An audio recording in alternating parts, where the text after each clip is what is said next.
राष्ट्रसंत जनार्दन स्वामी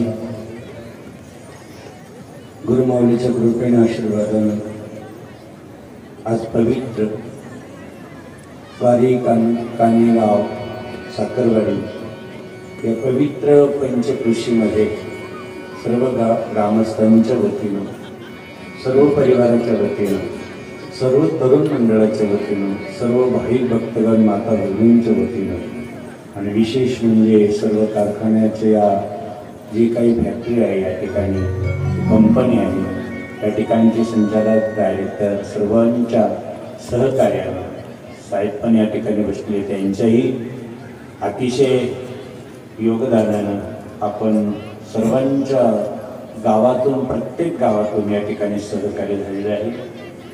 आसपास जेवढे गावं आहे पंचकृषीमध्ये प्रत्येक गावाला आमंत्रण देण्यासाठी तरुण मंडळ स्वतः प्रत्येकाच्या घरी जाऊन शिवमहापुराण कथा आहे या कथेला असं आमंत्रण देणारे सर्व मंडळ त्यांचं टाळ्याच्या गजरात आपण स्वागत करूया। खूप खूप स्वागत आहे, कारण कार्यक्रम उभ्या करताना किती त्रास असतो हे त्यांनाच माहिती आहे आणि म्हणून अतिशय सुंदर असा सोहळा, डोळ्याचं पारणं फुटावं असा ऐतिहासिक सोहळा भगवान भोलेनाथ बाबांच्या शिवमहापुराण कथेच्या निमित्तानं आपण करतो आहोत। जिथं नुसतं भगवान शिवमहापुराण कथेच्या त्या ग्रंथाला नुसता नमस्कार जरी केला तर सर्व तीर्थ घडल्याचं पुण्य मिळतं। नुसतं नमस्कार तर ऐकल्यानंतर किती पुण्य असेल। पुण्य फळले बहुत दिवसा भाग्य उदयाचा कसा पुण्य फळले बहुत दिवसा पुण्य फळले बहुत दिवसा पुण्य फळले बहुत दिवसा पुण्य फळले बहुत दिवसा भाग्य उदयाचा कसा भाग्य उदयाचा कसा भाग्य उदयाचा कसा भाग्य उदयाचा कसा संयोग घेतो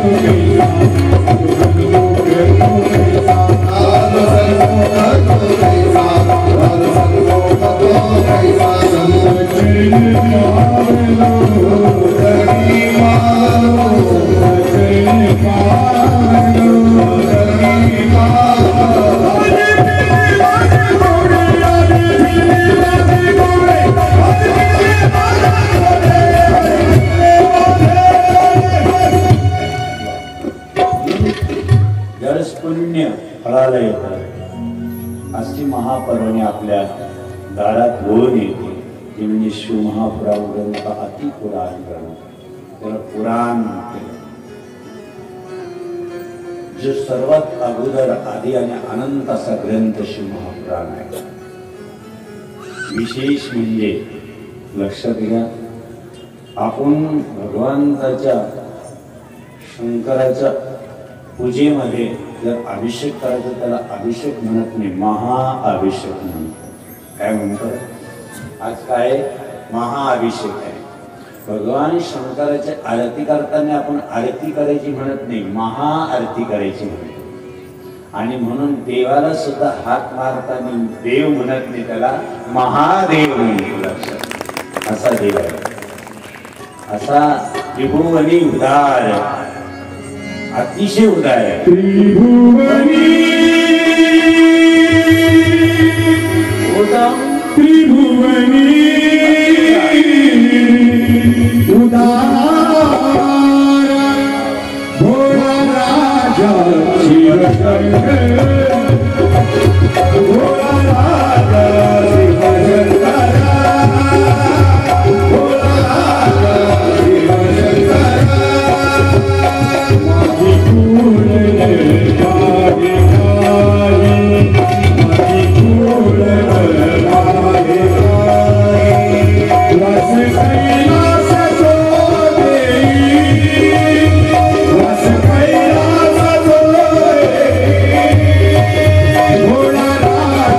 शिवशंकर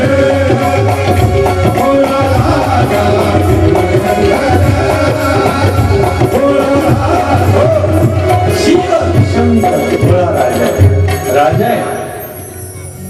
त्रिभुवनी उदार आहे. फक्त जा अभिषेक करा. जा फक्त एक लोटा पाणी घाला. शुक्रवारच्या दिवशी घालून बघा. माता भगिनी शुक्रवारच्या दिवशी एक लोटा पाणी घालून बघा. आपल्या पतिदेवासाठी आयुष्य वाढवण्यासाठी अनेक प्रकारचे कष्ट असतील तर शुक्रवारच्या दिवशी एक लोटा पाणी घाला. विशेष भोलेबाबा देतो पण घेता येत नाही. एक भक्त गेला भोलेबाबाकडे. भोलेबाबाने सांगितलं अरे मी तुझ्यावर प्रसन्न आहे. काय पाहिजे तुला? बोले बाबा काय द्यायचं ते द्या. अरे माझ्या मंदिरात हा घंटा जा घेऊन. भोलेबाबाने घंटा काय दिला जा घेऊन. ते घेऊन काय करू जात काय. पण एक काम कर हा मी तुला घंटा देतो. तू जर वाजवला तर तुला एक पट शेजारच्याला दुप्पट मिळेल. ऐकावं समजलं. हा वाजेल का?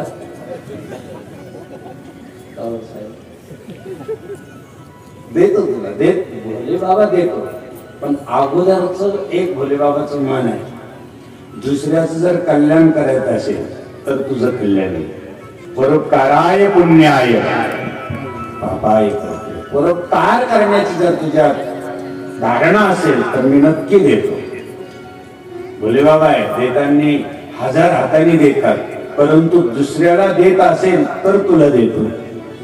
लक्षात किती गोड आहे. आणि म्हणून तो घेऊन आला घंटा. घरी आला गेला वाजवला असतो. झोपडीत राहत होता. खायला काहीच नव्हतं. एक वेळच सुद्धा नव्हतं. वाजवायला असतं तर भरपूर काही मिळालं असतं. म्हणजे भोले बाबा खूप देतो.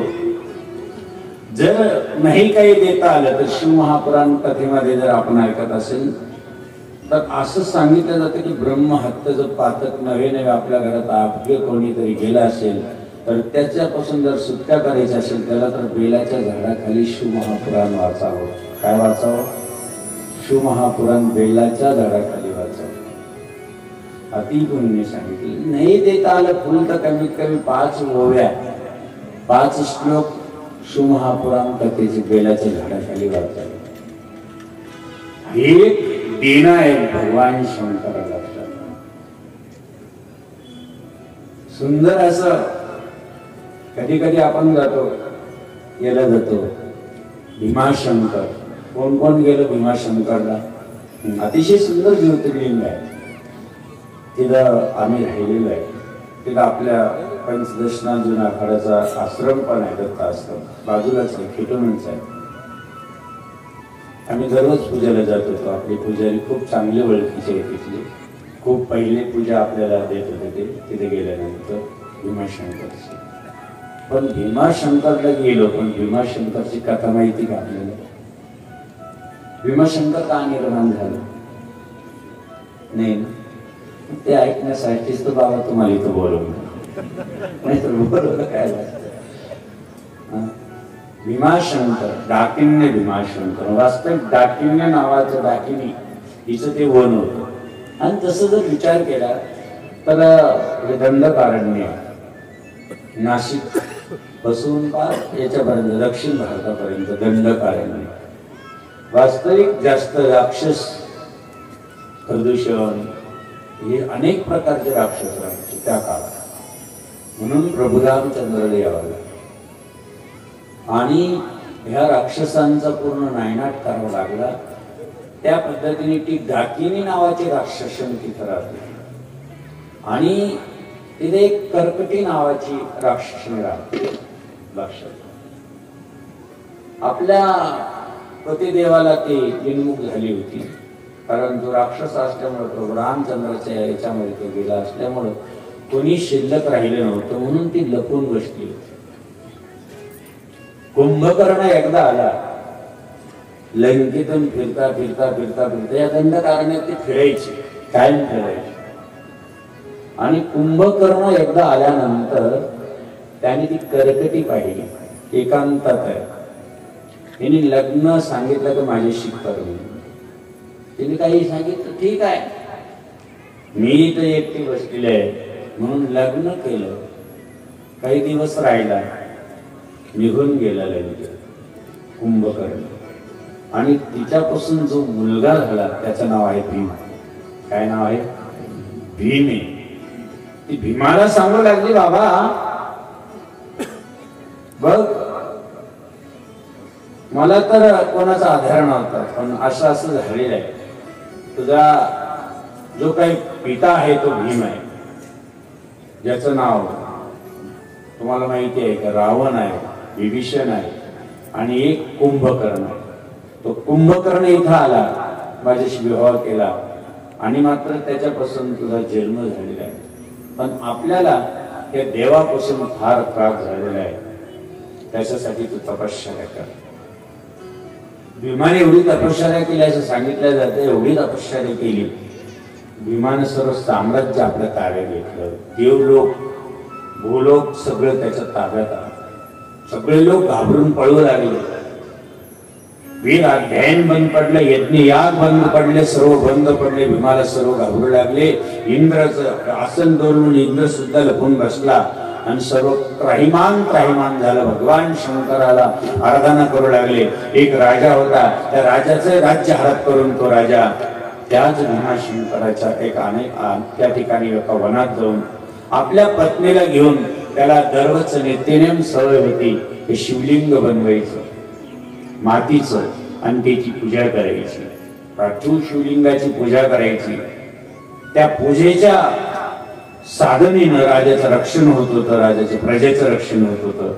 म्हणून काही का होईना एकदा तरी सकाळी भगवान शंकराला नमस्कार करण्याची परंपरा का आपल्या घरात असावी. किंवा पाणी घालण्याची परंपरा आपल्या घरात एकाने तरी जाऊन भगवान शंकराच्या पिंडीवर पाणी टाकलं तर आपल्या सर्व घराचं रक्षण एकामुळे होऊ शकतं, एवढं लक्षात राहू. एवढी मोठी परंपरा आपल्या घरात करा. एक तरी जा भोलेनाथ बाबाला एक तांब्या पाणी टाकून या आणा, एकामुळे सगळं घर सुरक्षित आहे. एवढी कृपा होते. राजानं अतिशय सुंदर पूजा चालू आहे. इकडं कळालं भीमाला कार्य कोणतरी आहे. बंदीत टाकलेला राजा आतमध्ये पूजा करतोय, आपण त्याला बंदीमध्ये टाकलेली तरी तो पूजा करतोय असं कळालं. भीमानं पाहिलं पूजा करताना भीमाने तलवार अशी जे उभारलेली आहे आणि ती तलवार त्या राजाच्या मानेवर पडणार तर त्या शिवलिंगावर पडणार. राजा डोळे झाकलेले आहे, राणीनी डोळे झाकलेले आहे. याचा अर्थ एक लक्षात घ्या, ज्या ठिकाणी आपण भगवान शंकराची जर पूजा करत असेल, काय काय महाकाय काय नवे नवे शत्रू काय कोणी जरी आला आणि तुम्ही जर घरात भगवान शंकराची पूजा मानली असेल, भगवान शंकराचं नामस्मरण करत असाल, भगवान शंकराची आराधना करत असेल तर काळाची टाप नाही तुम्हाला धाका लावण्याची. एवढी मोठी शक्ती भगवान शंकराच्या पूजेत.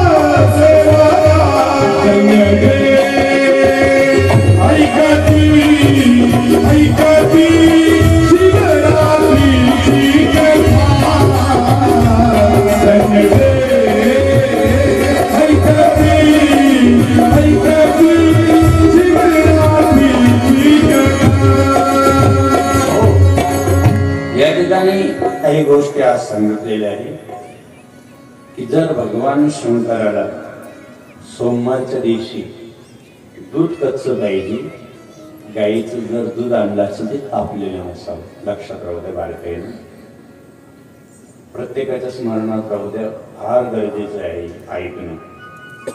दूध आणायचं गाईचं काढून, त्याच्यात साखर टाकायची आणि सोमवारच्या दिवशी त्याने अभिषेक करायचा. याने जर जे कोणी अभिषेक करतील सोमवारच्या दिवशी तर ज्याला जर मिरगीसारखे रोग असेल, अनेक प्रकारचा त्रास असेल, विशेष म्हणजे स्टोन वगैरे काही आपल्या शरीरामध्ये किडनी स्टोन अनेक प्रकारचे रोग असतील तर यामध्ये असं सांगितलं जातं की ज्ञानवान तर होतोच मुलगा अभिषेक करताना, परंतु जर अनेक शरीरामध्ये रोग असेल तर भगवान शंकराला फक्त त्या दुधामध्ये साखर टाकून अभिषेक करायचा.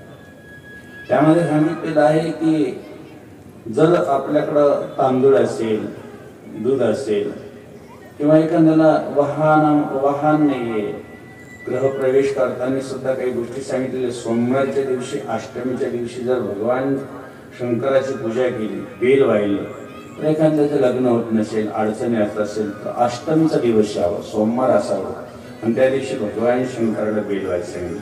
व्यापार चालत नसेल, लगा घरामध्ये अनेक प्रकारचे त्रास असेल तर त्या सुद्धा सांगितलेलं आहे की जे आपल्याकडं सरसो म्हणजेच मोहरी, पिवळी मोहरीचं तेल आपल्या घरात दिवा लावा. किंवा त्यानंतर सांगितले काळी मोहरी जी आहे, त्याच्यात दोन प्रकारचे मोहरी, काळी आहे एक पिवळी मोहरी आहे. पिवळी मोहरी जर लावली तर आपल्या घरामध्ये आपला व्यापार चांगला चालतो, अनेक प्रकारचा त्रास घरातून निघून जातो, त्यानंतर कारभार चांगला चालतो. आणि जर काळी लावली तर आपला रोग निवारण होतो. त्यानंतर सांगितलेले आहे तिळाचं तेल, ते पण सांगितलेलं आहे, सरसूचं तेल सांगितलेलं आहे, अनेक प्रकारचे या ठिकाणी संकट निवारण्यासाठी सांगितलेले आहे. आजपर्यंत तुम्ही कदाचित पंथी लावलेले असेल, पितळाचा दिवा लावलेला असेल, परंतु नारळ फोडून नारळामध्ये दिवा आजपर्यंत कोणी लावलेला नसेल. त्याचं इतकं सांगितलेलं आहे की जर का कदाचित आपण नारळाची करंटी घेतली, त्याच्यात जर भगवान शंकरापुढे दिवा लागला तर माणसाच्या जीवनात कुठल्याही प्रकारचे संकट येऊ देत नाही. नवे ताबडतोब आपल्या घरातली गरिबी हटू शकते. अनेक प्रकारचं जी संकट आहे, आपल्याला अनेक प्रकारचे कर्ज असतील ते निघून जाऊ शकतात. पण नारळाची करवंटी घ्यायची गोल गोल, त्याच्या खाली तांदूळ ठेवा किंवा गहू ठेवा आणि त्याच्यात 2 वाती लावा. तुपाचा लावा, कोणत्याही तेलाचा लावा, काही हरकत नाही. परंतु ही केल्यानंतर कितीही जन्मजन्माची आपले परंपरेत किती गरिबी असेल, भगवान भोले बाबा ते केले आपल्याला. किंवा या ठिकाणी वडाची प्रदक्षिणा सांगितली किंवा पिंपळाची प्रदक्षिणा सांगितलेली आहे. वडाच्या प्रदक्षिणेने सुद्धा आपल्या पतीचं आयुष्य वाढू शकतं. पिंपळाच्या प्रदक्षिणेने गरिबी हटू शकते. आणि बिल्व वृक्षाच्या प्रदक्षिणाचं पण सांगितलेलं आहे. 3 प्रदक्षिणा या ठिकाणी करायला लावल्या. करत असताना एक सांगितलेलं आहे की आपल्याला बरकत नाहीये. अनेक प्रकारच्या घरामध्ये आपण खूप उत्पन्न पिकवतो, पिकात उत्पन्न राहत नाही. तर फक्त सांगितले गुळ घ्यायचं, हरभऱ्याची डाळ घ्यायची आणि पोळी घ्यायची. आपल्या गाईला गुरुवारच्या दिवशी गाईला द्यायची सांगितलेली आहे. ती अतिशय सुंदर आहे सांगितले या ठिकाणी. आणि त्याहीपेक्षा आपल्याला अनेक प्रकारचे, आता आमच्याकडे एक जण आले दुपारी बसले असताना, बाबा म्हणे आमचे भाऊ आहे, खूप त्रास होतो, घरात पैसा राहत नाही, आणि अडचणी निर्माण होतात, खूप त्रास होतो. त्यांना मग 7 मुख्य रुद्राक्ष गाड्यात घाला, आपल्याला कधीही घरामध्ये अडचण येणार नाही. 8 मुख्य रुद्राक्ष गाड्यात घाला. ज्याला फॅक्टरीमध्ये काम करायचं आहे, ज्याला रस्त्यावर चालायचं आहे, ज्याला विजेचं खांबावर चढायचं असेल, ज्याला कंटिन्यू गाडीचा प्रवास करायचा असेल, त्यांनी 8 मुख्य रुद्राक्ष घाला. हे बाकीचं भरपूर आहे यामध्ये, पण आपल्याला महापुराण कथा बघायची आहे. याचं चिंतन करत असताना आपण जे काही दर्शन घेत होतो ते म्हणाल, बाबा ते त्याला घंटी दिली त्याचं काय झालं, विसरलं. घरी घेऊन आला, घरी घेऊन आल्यानंतर त्याचं काहीच यूज केला नाही. त्याने ते घरला आपलं ते सारलेलं होतं, खड्डा खाल्लं, दिला करून गेला. या तिला आता आमचे महाराज सांगत होते, किती पर्व आले, तुम्ही जी तिथी दिल्या गेली तुम्हाला. पहिला दिवस आहे बरोबर एक नाही, तुकाराम बीज पहिला दिवस आला. आणि दुसरा तिसरा दिवस आपल्याला शिवजयंती मिळाली. त्यानंतर आपल्याला पंचमी मिळाली, जे आपल्याला कानिकनाथाचं अतिशय पवित्र पर्वणीचा दिवस. आणि शेवटचा दिवस जो मिळाला ते नाथ षष्ठी मिळाली. ते रोवून गेले पैठणची यात्रा. हे पर्व कोणी काढले, अचानक तुमच्या वाट्याला आलं. म्हणजे नाथ षष्ठी सुद्धा एकनाथ महाराजांचं सुद्धा आपण स्मरण करू शकतो या कथेमधून. एवढं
म्हणजे जे नसन गेले त्यांना इथं असं स्मरण झालं, म्हणजे दर्शन झालं. कानिकनाथ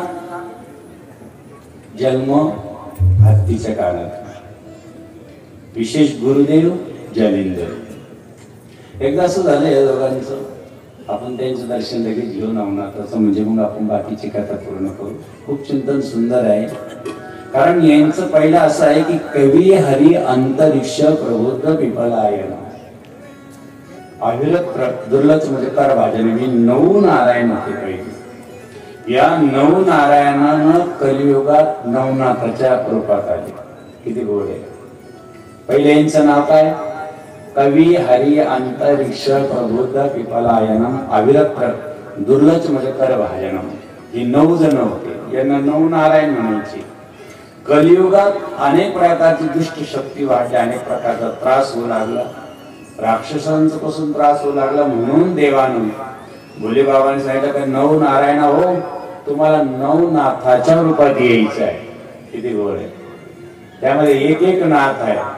पहिला आहे मच्छिंद्रनाथ. आपण म्हणतो ना आदिनाथ गुरु, आदिनाथ गुरु. नवनाथाचं दर्शन लगेच द्यायचं आहे. पटकन लवकर घेऊन या, म्हणजे आपल्या बाकीच्या कथेला सुरुवात होईल. छान. आदिनाथ गुरु सकळ से जाता, आदिनाथ गुरु सकळ से जाता, भजन करा भजन करा.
कारण नवनाथाचं दर्शन सगळे भक्त मानी बाबाजी आज कथेमध्ये नवनाथाचं दर्शन झालं पाहिजे. मडीची देवाची यात्रा म्हणजे येऊ द्या.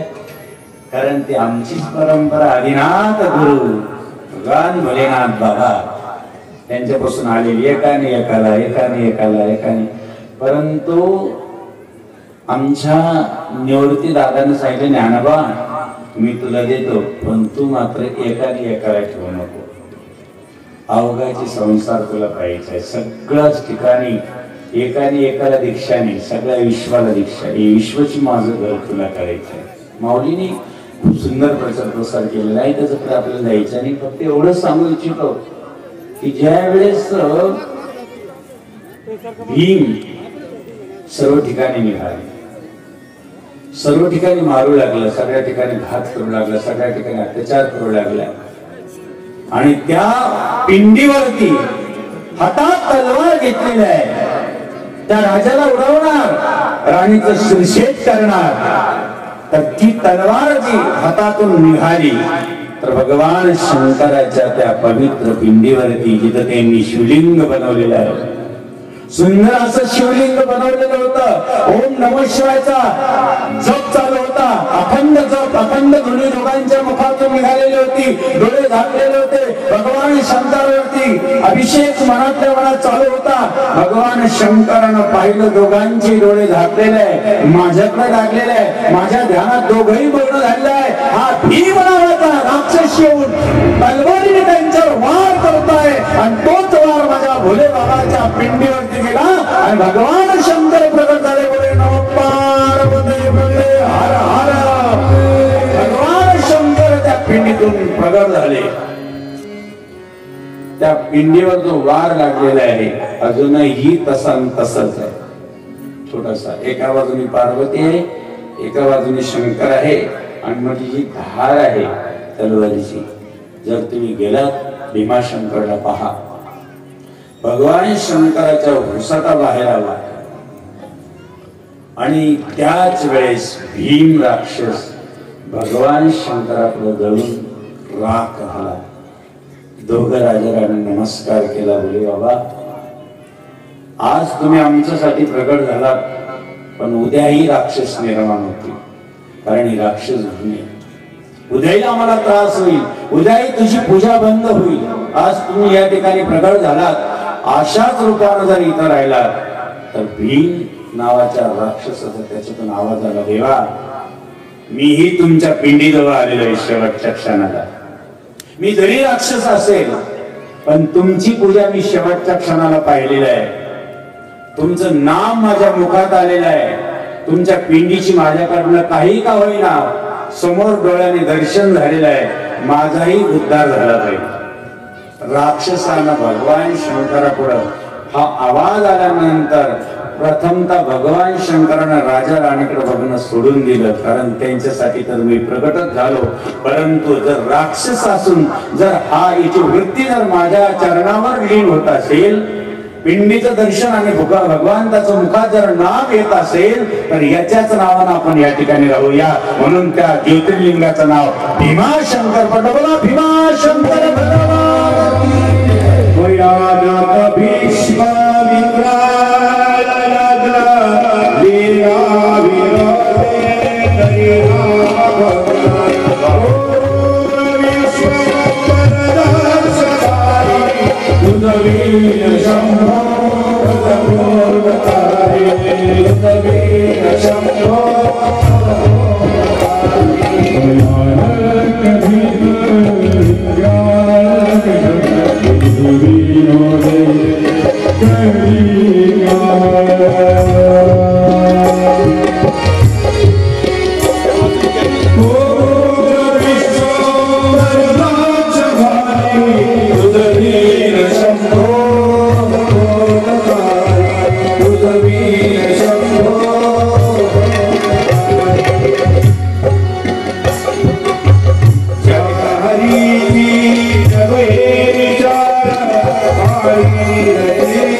नवनाथाचं दर्शन होत आहे. मला नवनाथ भगवान व्यासपीठावर यायचं आहे.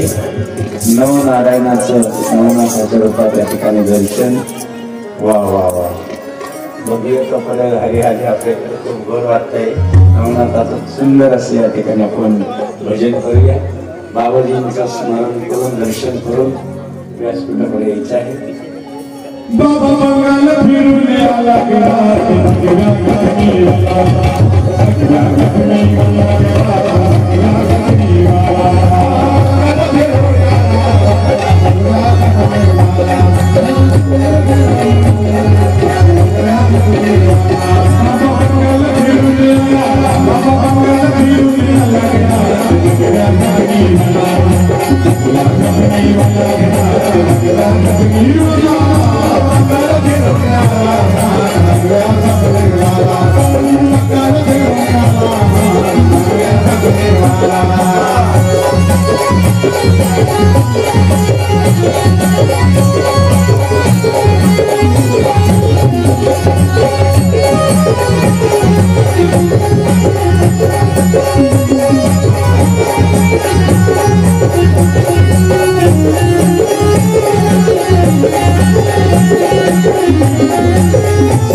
आणि आपल्या गावात रामेश्वर देवस्थानचं या ठिकाणी मोठं महात्म्य, या ठिकाणी आपल्या बापाची कथा चालू आहे. कुणाची? रामेश्वराची, म्हणजे आपल्या बापाची कथा चालू आहे. आपण खाली बसलो, उभे राहा आणि सर्वांनी एकदा वर हात करायचे. फक्त हात वर काढायचे नाही, तर नाचायचं सुद्धा आहे. फक्त कोणासाठी? स्वतःसाठी नाचू नका. जो तिथं मंदिरात बसलाय रामेश्वर भगवान, त्याच्यासाठी सर्वांनी नाचायचं. हा, वर हात, वर हात, वर हात.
Hare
सर्वांनी बसायचं आहे, हात जोडायचा आणि जे नवनाथ अगदी त्यांच्या रूपात आले लेकर त्यांचं टाळी वाजून आपण सर्वांनी स्वागत करायचं आहे.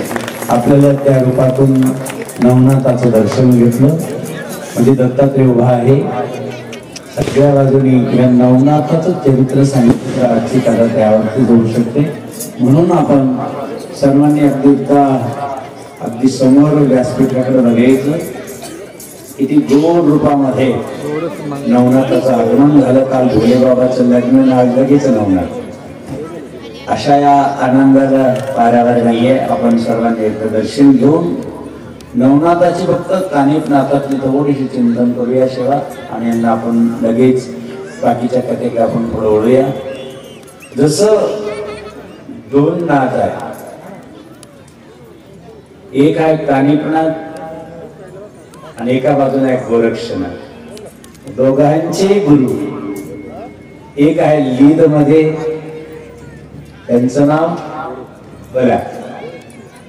जी लीद मध्ये आहे अडकून बसलेले आहे ती जालिंदर आहे, आणि तिकडे श्रीराज्यामध्ये अडकलेले आहे ते आहे मच्छिंद्रनाथ.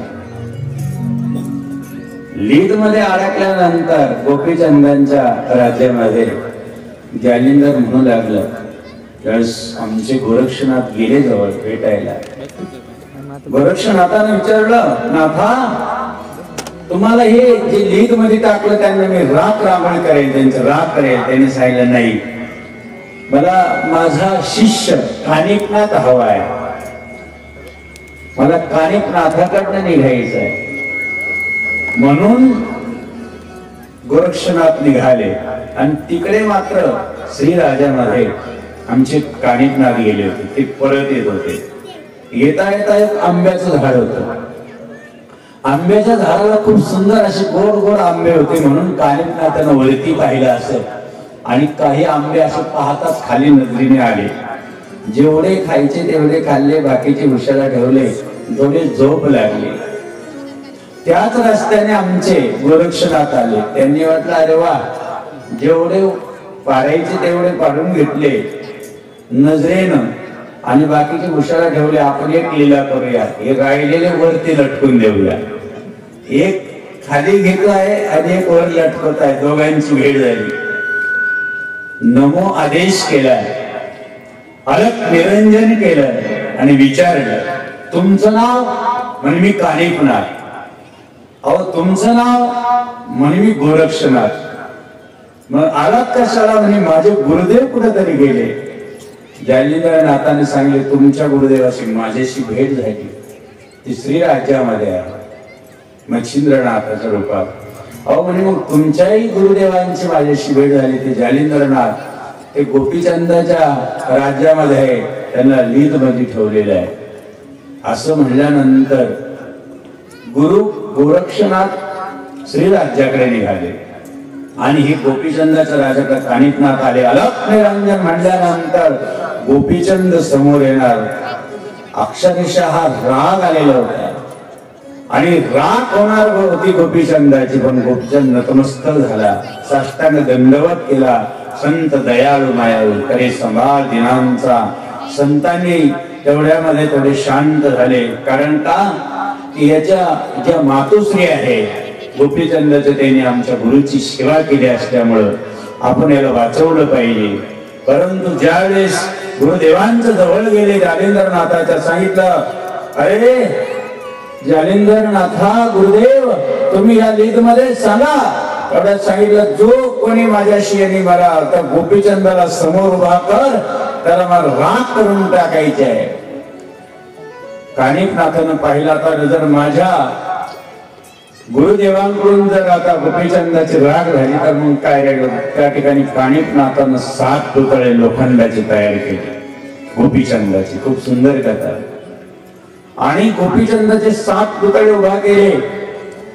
तेवढ्या वेळात गुरुदेव निधीतून बाहेर आणल्या गेले आणि बाहेर आणल्यानंतर सांगितलं, अरे गोपीचंदा कुठं आहेस असं म्हणल्यानंतर तो आवाज आला आणि पहिला पुतळा राग झाला, दुसरा झाला, तिसरा झाला, असे 7 पुतळे राग झाले. मग मात्र राग शांत झाला. गोपीचंदाला पुढे केलं, अनुग्रह दिला. जर कानिफनाथ आले नसते तर गोपीचंदाचं काय झालं असतं. म्हणून ही कानिफनाथाची अतिशय गोड अशी कथा. आपण मढीला जातो आणि कानिफनाथाचं दर्शन घेतो. कानिफनाथ महान विभूती आहे आणि ती आपल्या मढीला आहे. आपण त्याचं चिंतन या ठिकाणी केलेलं आहे. म्हणून अशा या कानिफनाथाचा आपण जय जयकार करून सर्व नाथांना या ठिकाणी प्रस्थान करण्यासाठी आपण रथात येऊया. सर्वांनी एकदा कानिफनाथाचा जय जयकार करा. बोलो कानिफनाथ बचिंद्रनाथ भगवान की, गोरक्षनाथ भगवान की, नवनारायण भगवान की. या नवनारायणाचं दर्शन घडून आपण आता त्यांना प्रस्थान करूया आणि तोपर्यंत आपण टाळ्याच्या गजरात स्वागत करूया. सर्व नवनारायण हळूहळू जातील. चला. जो रमला भजनात रमला नाथ पदी रमला असा. या बाजूने बघा काही इकडनं उभा राहा. एक फोटो घ्या काही.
दर्शन घडलं आणि आता आपण जाऊया श्री महापुराण कथेकडे.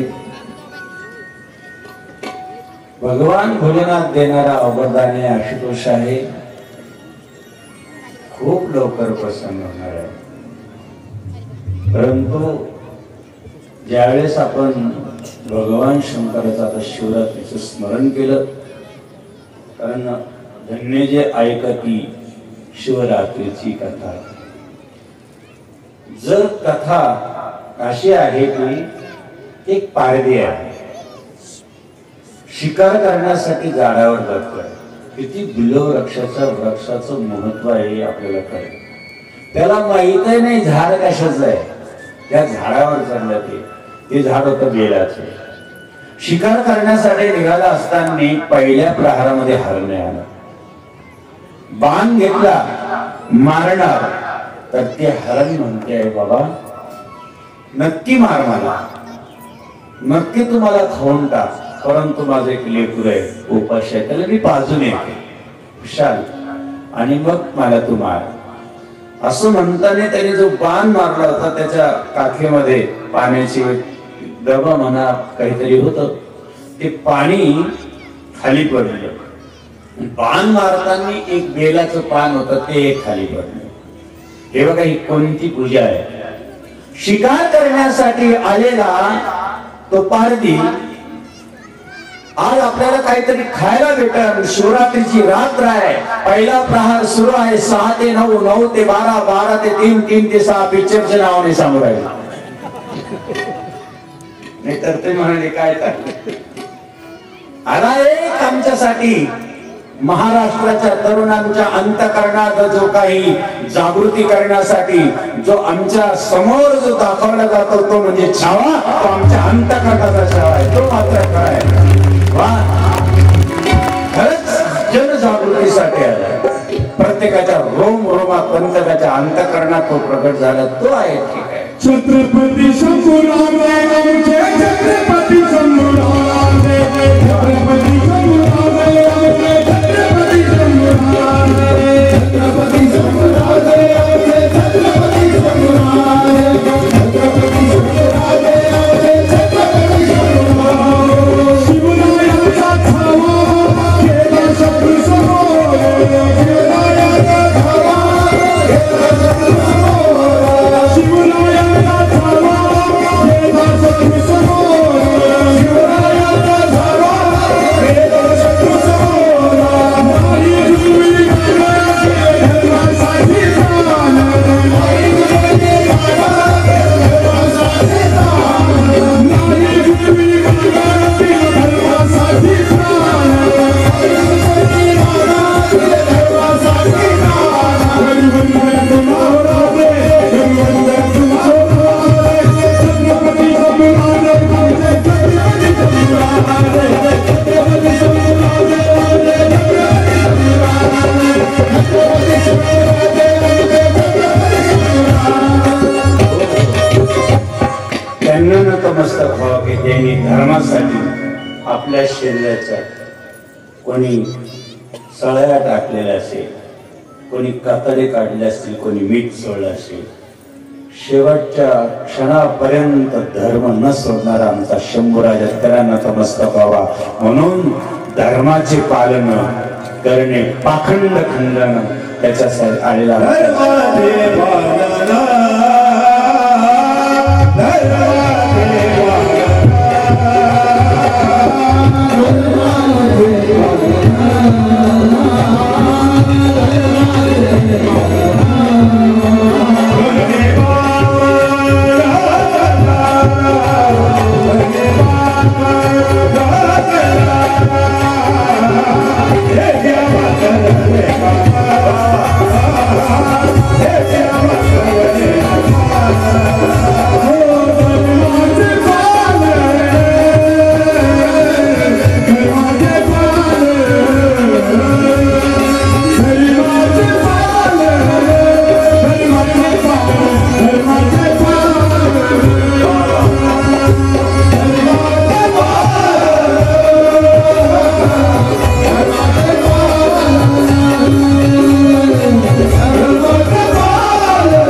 घ्यायची आम्हा करडे काम, त्याच्यासाठी पाहिला तो आम्ही सगळ्यांनी, आणि याच्यासाठी जागृत राहिलं पाहिजे. आता तरी मी तर पाहायचा डोळ्याने विसरून जायचं नाही.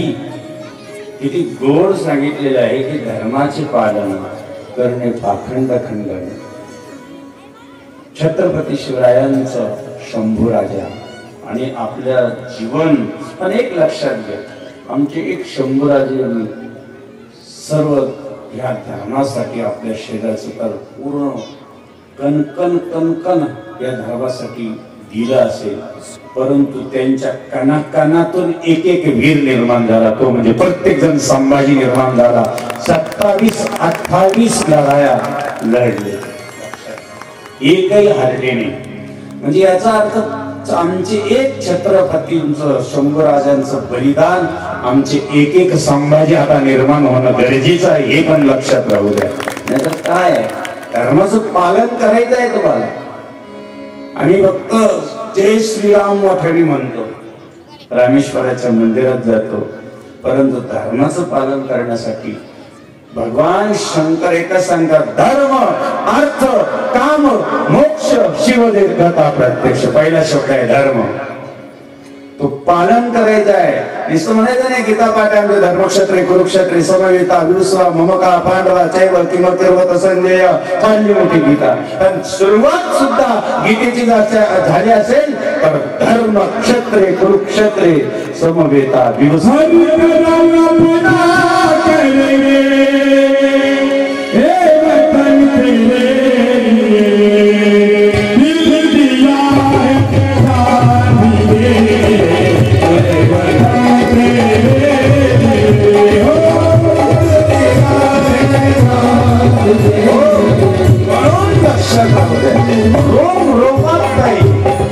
भगवान शिवानं भोले बाबांना धर्माचं रक्षण केलं. किती काळ, किती राक्षस पहा करून टाकले आणि आपला धर्म टिकवला. येत नाही याद चालू राहिली, भजन पूजन चालू राहिलं.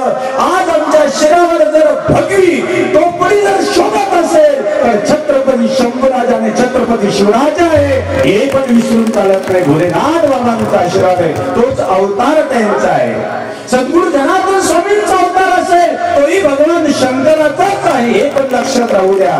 तोही अवतार धर्म रक्षणासाठीच आला होता.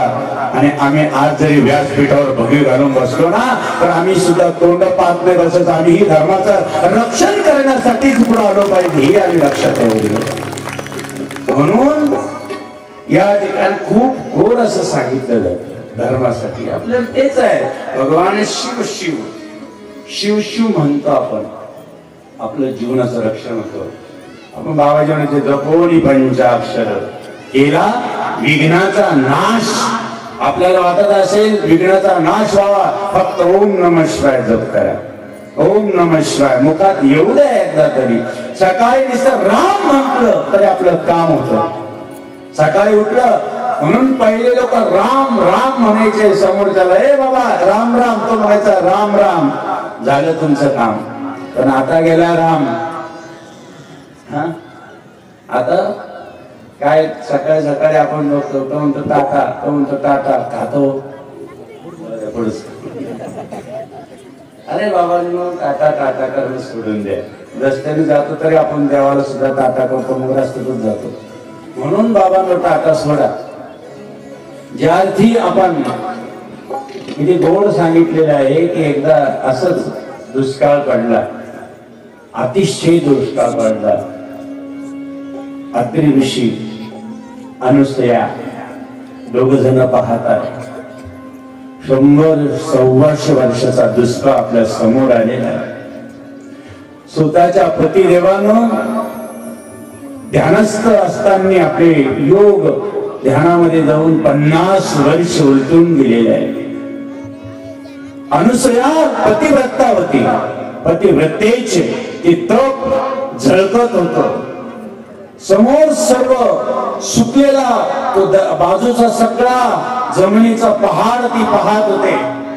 प्यायला पाणी नव्हतं, कुठेही जावं कुठल्याही बाजूला जावं तर एक भर पाणी प्यायला भेटत नव्हतं. काय करावा, कोणाची आराधना करावी, कोणाला बोलवावं, कोणाला हात मारावी, एकमेव हात मारणारा देव तो म्हणजे महादेव, त्याची आपण पिंड करावी म्हणून अनुसयानं एक सुंदर अशी पिंड बनवली. भोलेनाथ बाबाची पिंड बनवली. भोले बाबा पाणी देणारा तूच आहे, सगळ्याला जगवणारा तूच आहे आणि सगळ्याच्या रोम रोमाचा श्वास निघतो तो आमचा विश्वनाथ अंतःकरणात बसलेला तूच आहे म्हणून तुला हात मारते. माझा पतिदेव 50 वर्ष झाले ध्यानास्थ बसलेला आहे. ध्यान लावून डोळे लावून भगवंताचं स्मरण करून योग आज्ञेमध्ये योगामध्ये तो निघून गेले माझे पतिदेव. मला त्यांची सेवा करायची आहे. त्यांनी डोळे उघडले, मला जर पाणी मागितलं तर मी पाणी देऊ कुठून? म्हणून भगवान शंकराची त्रिकाल पूजा सुरू झाली. ओम नमः शिवायचा जयकार गुंगू लागला. चारी बाजूला अनुसयाच्या मुखातून ओम नमः शिवाय ओम नमः शिवाय रात्रंदिवस निघू लागला. तेवढ्यात पतिदेवाने डोळे उघडले आणि शब्द निघाला, अनुसया पाणी पाणी. अनुसयाने त्यांच्या समोरचा कमंडलू उचलला. अनुसयाने भगवान शंकराची पूजा केली होती आणि म्हणून ती पतिव्रत्याची सेवा करण्यासाठी स्वतः आमच्या गंगा मैयाला दया आली आणि ती गंगा अनुसयाजवळ प्रकट झाली. लक्षात घ्या, अनुसयाजवळ प्रकट झाली आणि त्या ठिकाणी प्रकट झाल्यानंतर गंगेने सांगितलं, अनुसया मी स्वतः माझी सर्व काशी वगैरे सोडून आज तुझ्याजवळ आलेले आहे. तिने सांगितलं, ठीक आहे गंगा, माझ्या पतीला पाणी पाहिजे. तिने सांगितलं, पाणी घे, मला जायचं आहे. तिने सांगितलं, नाही, तुला इथंच राहायचं असेल तर तू प्रकट हो. आज किती मोठा अधिकार आहे आमच्या भारतातला पतिव्रतेचा की गंगेला सुद्धा यावं लागतं. गंगा सुद्धा ती प्रकट करू शकते. एवढी मोठी शक्ती आमच्या या माता भगिनींच्या पतिव्रतेमध्ये आहे. म्हणून सद्गुरू जनार्दन स्वामी त्यांना नमस्कार करत होते, प्रणिपात करत होते. लक्षात राहू द्या. म्हणून गंगा मायेसाठी खड्ड बांधल्या गेलं. गंगाबाई त्याच्यात प्रगट झाली. एक कमंडल भरल्या गेलं आणि कमंडलूतलं पाणी आपल्या पतिदेवाला देण्यात आलं. पाणी पिल्यानंतर सांगितलं, हे पाणी भूतलावरचं नाही आहे, हे पाणी गंगेचं आहे. कुठून आणलं? तिने सांगितलं, तुमच्यासाठी तुमच्या तपश्चर्यानं गंगा प्रगट झाली. म्हणली नाही, माझ्या पतिव्रतेने गंगा प्रगट झाली. याला म्हणतात तुमच्यामुळं, तुमच्या तपश्चर्यामुळं गंगा मैया आली. चला दर्शनाला म्हणून ते निघाले आणि ज्या ठिकाणी तिने वालुका पूजन केलं होतं त्या ठिकाणी भगवान शंकराला राहवलं नाही. माझे भोले बाबा सुद्धा तिला दर्शन द्यायसाठी प्रगट झाले. दोघं एका बाजूने गंगा आहे, एका बाजूने भोलेनाथ बाबा आहे आणि दोघांनी दर्शन दिलं. गंगा मायाने सांगितलं, भोले बाबा आज तुम्हीही प्रगट झाले कारण अनुसयाचं तप तेवढं आहे, आता तुम्हालाही इथे राहावं लागेल. आणि गंगा माईने सांगितलं, अनुसयाने सांगितलं, गंगा मैया तुला पण इथं राहावं लागेल.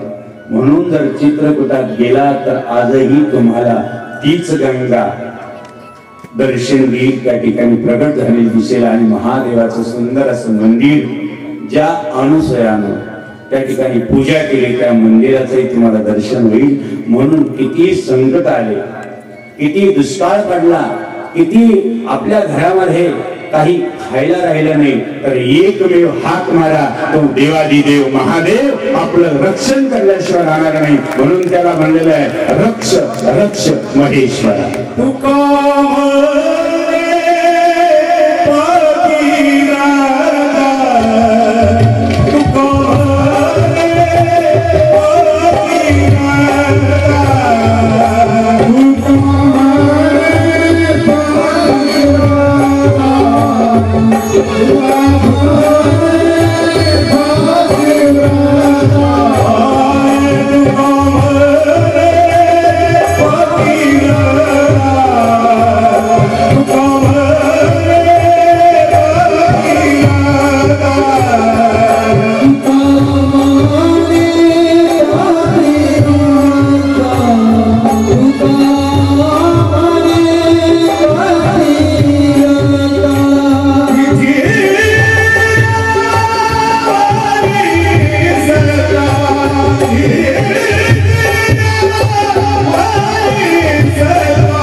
आहे काय आणि त्याचं आपण याच्यात म्हणतो ना, ज्यावेळेस बाबाजी ओंकार बिंदू संयुक्तम नित्यम ध्यायम योगिना कामदम मोक्षदम चय, ओंकार आहे म्हणून आपल्या विधीमध्ये जर तुम्ही म्हणाल ना, ओंकार बिंदू संयुक्तम नित्यम ध्यायम योगिना कामदम मोक्षदम चय, ओंकार आहे, किती लिहून ठेव.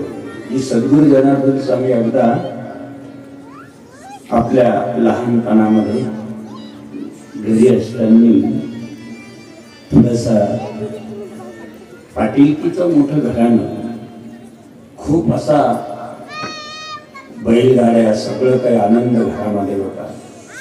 परंतु थोडासा सासुरवास झाल्यामुळं, आईला सासुरवास झाल्यामुळं सद्गुरू जनार्दन स्वामींनी थोडस घर सोडलं होतं आईच्या सेवेसाठी. किती मोठं मन असेल. करंजगावला गेले आणि एका वाण्याच्या घरी गडी म्हणून राहिले. कोणासाठी? फक्त आपल्याला आपली आईची सेवा व्हावी आणि तिला आपण काहीतरी खाऊ घालावं, तिला आपण जीव लावावा. जोपर्यंत आपल्याला आपली आई आहे तोपर्यंत आपण आपल्या आईजवळ राहावं. हे सद्गुरू जनार्दन स्वामी होते. आई हे सर्वात मोठं दैवत आहे, म्हणून आई आहे तोपर्यंत आपण दहेगावात राहूया.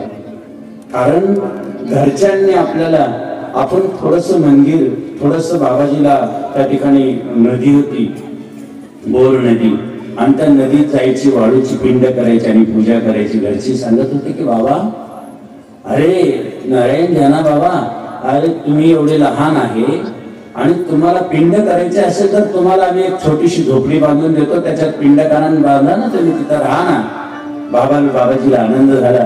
बाबाजीला रात्रीच्या वेळेस स्वतःची आत्या, स्वतःचा चुलता आणि स्वतःचे वडील घेऊन गेले. मोठं अशी वढाई केलेली होती, काटे कुटे एकत्र केलेले होते, त्यावर राखण टाकलेलं होतं. सद्गुरू जनार्दन स्वामींचे दोन्ही हात बांधले गेले. रात्रीची 12 वाजता सद्गुरू जनार्दन स्वामींचे दोन्ही पाय बांधले गेले. सद्गुरू जनार्दन स्वामीला पोत्यामध्ये गुंढळलं गेलं आणि सद्गुरू जनार्दन स्वामीला त्या फासावर टाकून घरातल्याच लोकांनी त्यांना जाळण्याचा प्रयत्न केला. रात्री 12:02च्या सुमारात सद्गुरू जनार्दन स्वामी त्या पोत्यातून हळूच बाहेर आले. देवतारी त्याला कोण नाही, न अग्नीनं काही केलं होतं. आणि पहाटच्या वेळेस हातामध्ये टहाल घेतला, हातामध्ये विना घेतला आणि 3:30 वाजता त्यांच्या गावाला प्रदक्षिणा मारण्याचं म्हणून एक भजन म्हणून लागले. विठ्ठल रुक्मिणी म्हणून एक गोड असं भजन म्हणायला लागले. असं भजन म्हणता म्हणता बाबाजी भजनात रंगून गेले आणि तेवढ्यात निघाले. हातात म्हणजे गोड असं चिपळ्या घेतल्या, विना घेतला, गावाला प्रदक्षिणा करायला लागले. आपली बाबाजी प्रदक्षिणा करता करता करता बाबाजींच्या मुखातून परत निघाले. पाण्यात द्वारका अरे दुधात कारका, आणि मोठ्याने म्हणले विठोबा सरकार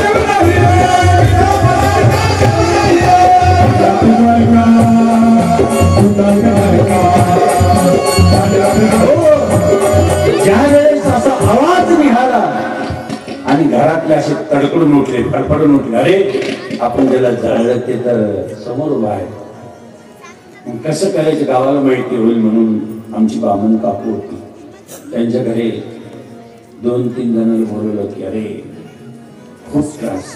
विष टाकण्यात आलं. आमचे महेंद्रगिरी महाराज पालखी आश्रम त्यांचं आगमन होत आहे, त्यांचं आपण टाळ्याच्या गजरात स्वागत.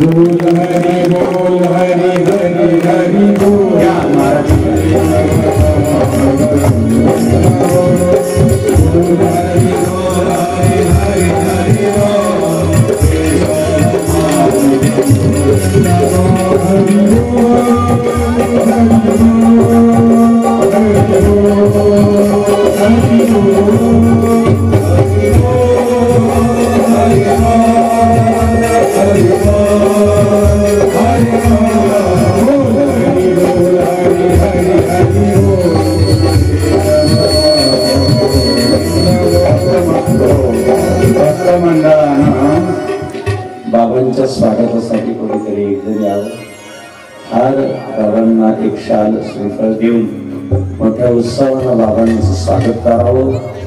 ज्या पालखेडमध्ये पारेश्वराचं दर्शनासाठी जिथं प्रत्यक्ष ज्योतिर्लिंग आहे आणि नंदीवरती शिव पार्वती आणि गणपतीनं बाबाजीला प्रत्यक्ष दर्शन दिलं, अशा भूमीतून ते या ठिकाणी आलेले. आपण त्यांचं टाळ्याचा स्वागत करू. वा, सर्वांनी हात वर करून टाळ्यांचा गजर. वा वा वा, धन्यवाद. शिवनगरी आहे, भोले बाबाची नगरी आहे आणि भोले बाबाचं प्रत्यक्ष या ठिकाणी दर्शन होतं. कारण त्यांनी आत्ताच मागा आमंत्रित केलं होतं. मराठवाड्यात आम्ही कार्यक्रमाला गेलो असताना त्यांनी सांगितलं, बाबाजी तुमचा कार्यक्रम भेटत नाही, त्यामुळे पुढच्या वर्षी चालू. आणि त्याचं आमंत्रण देण्यासाठी ते इथपर्यंत आले. आता काय, आम्ही ठीक आहे, आपले गुरुमाऊली बाबाजींच्या सेवेसाठी रात्रंतर म्हणजे कधी कधी दिवस बाहेर असतो, मग कथेमध्ये थोडंसं कधी वेळ होतो. परंतु काल थोडा वेळ झाल्यामुळे आज लवकर आलो. बरोबर आहे की नाही? आज लवकर आलो आपण. आणि म्हणून जसं वेळ भेटेल तसं तुम्हाला काय सांगा. सद्गुरू जनार्दन स्वामी करंजगावला वाहण्याची ठरायची. किती लहान होते, छोटे होते. छोटे असताना तिथं बाबाजी पाणी भरून आले. मोठा हाकायचा, मोठा. आजही ती मोठ पाहिली आणि तिथं सुंदर मोठे विहीर आहे. तिथं जाऊन बघून या बाबाजींच्या कर्मभूमीमध्ये. तिथं बाबाजींनी सुरुवात केली. मोठी चालायचं विहिरीत पाणी आणि मस्त पाणी निघालं का मोसंबीला पाणी द्यायचं. एक दिवस बाबाजी शंकर स्वामीची वारी करत होते. दरवर्षी एकादशीला शंकर स्वामीची, एक एकादशी शंकर स्वामी आणि एक एकादशी पंढरपूर या वारी. पण बाबाजी वारी करताना एकटे जायचे. वारीला गेले का म्हणजे एकादशी आहे आणि बाबाजींनी सांगितलं, मला शेठ आज मला कीर्तनाला जायचं आहे. त्यात गड्याने सांगितलंय, आज तुम्ही नाही जायचं, आम्हाला तमाशा पाहायला जायचं. लक्षात काय सांगितलं?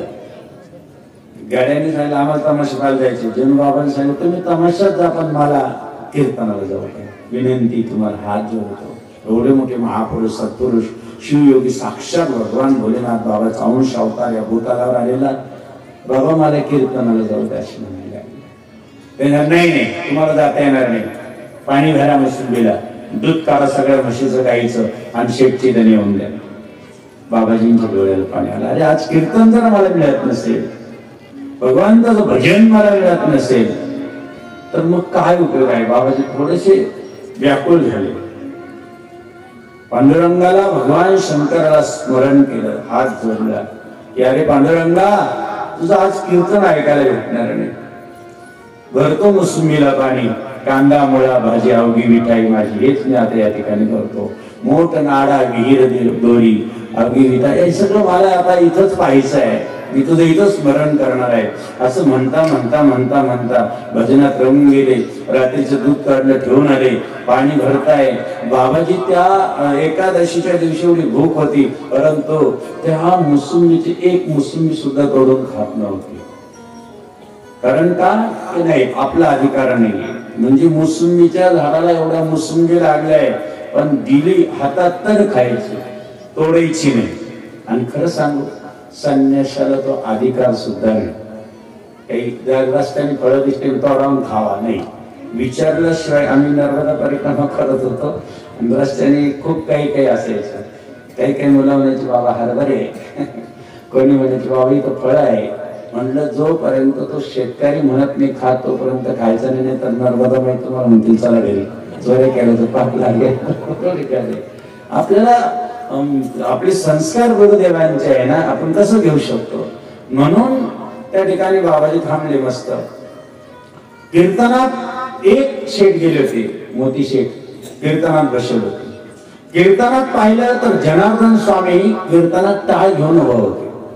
लक्षात घ्या, लहानपणी कीर्तनात पाहिले तर जनार्दन स्वामी टाळ घेऊन कीर्तनात उभा आहे आणि एक शेठजी त्यांच्याकडे दूध नेऊन दिलं. म्हणून तो 11-12 वाजता पाहिलं तर सद्गुरू जनार्दन स्वामी एका आळ्याला मोसंबीला पाणी घालत होते. अंतरध्वनी जर गावाचा असेल जवळजवळ 15 ते 16 किलोमीटरचा. एका ठिकाणी कीर्तनात शंकर स्वामीच्या उभा कीर्तनात टाळ घेऊन दिसता एका शेटला आणि दुसऱ्या शेटला बाबाजी स्वतः पाणी भरताना दिसत आहे. सकाळी संध्याकाळी घराने पाहिलं का रे आपण तमाशाला आलो पण जणू बाबा सगळं सोडून आज मात्र कीर्तनात उभा आहे. आपण शेटला सांगू आणि याला पत्ता कट करून टाकू की अरे सगळं शेती सोडून आला. दोघं शेट एकत्र भेटले. रात्रीचे सकाळ झालेली होती. सकाळी दोघं जण म्हणे अरे मी जणू बाबाला कीर्तनात पाहिलं. नाही एक जण म्हणतो मी 11 वाजता मी पाणी घालताना पाहिलं, 10 वाजता दूध घालताना पाहिलं घरात. आज मी प्रत्यक्ष त्या शेतीत पाहिलं. एक म्हणतो नाही मी इथं पाहिलं. दोघं जणांचा भ्रम काय झाला असं काय माहिती. दोघांनाही जणू बाबा भगवान शंकराच्या रूपात दिसू लागले आणि दोघांनी नतमस्तक होऊन साष्टांग दंडवत केला. आम्ही तुम्हाला श्रीखंडासारखा जसं एकनाथ महाराजांनी कितीतरी दिवस एकनाथ महाराजांच्या घरामध्ये पाणी भरावं लागलं तसं तुम्ही आमच्या शेतीत जणू बाबा पाणी भरलं. आमची फार मोठी चूक झाली म्हणून 14 एकर शेती त्या दोघां शेतनी देऊन दिली. जा पंढरीची वारी करण्या बाबा तयारीस लागले.